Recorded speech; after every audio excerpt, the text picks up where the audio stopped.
Yesterday, reporters were in lockup for the entire day, basically, pouring through the Ontario budget that was released by Charles Sousa and Kathleen Wynne. I've got Anthony Furey here with me. We're going to be talking about it because he's actually read the entire Ontario budget, so he'll give us the facts that we really need to know, especially for you, the taxpayer. Anthony, let me start by asking you sort of your first thoughts having read through this budget.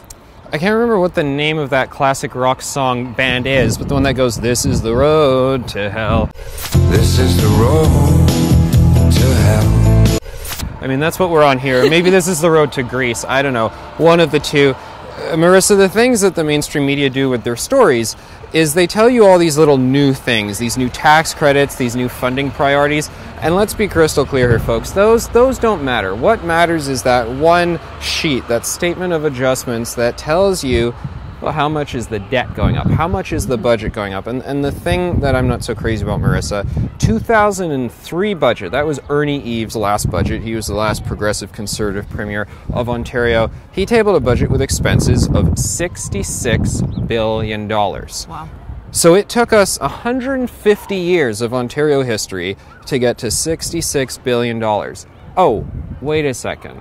McWinty, the Dalton Wynne clan, it took them 12 years to double that. We're at $132 billion. And my question to you and the folks at home is, have your salaries doubled? Has the population base doubled? Nope. Has inflation warranted a total doubling of the economy? No. I mean, some left-wing economists might argue there's some argument for that, but there just isn't. This is unsustainable government growth. Let me ask you, they've projected an $8.5 billion deficit for 2015-2016, and we'll explain why that matters in a second. They've also said they'll balance the books by 2017. Is that a flat-out lie? Well, I'll tell you 2 years from now. I mean, you can do it. You can. I can cut $8 billion. Is it conceivable that can happen?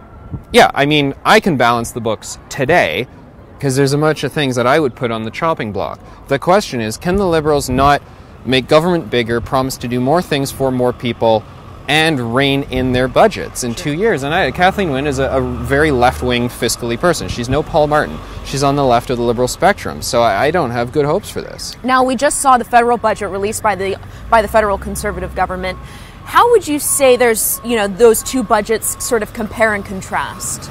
Well, the Conservatives took over power federally around about the same time the Liberals took over power provincially. The Conservatives have grown the budget by about 38%, which is not good. That's not good fiscal conservatism. I wish they hadn't done that. The Liberals here have grown it by about 105%. So they are 3 times the sinners that the federal Conservatives are. So the feds are looking a lot better right now, folks. If you could sum it up in just sort of a few words, Anthony, what does this really mean for taxpayers in Ontario? You just want me to sing again. This is the road to hell. All right, thank you very much for joining me. You're welcome. This is the road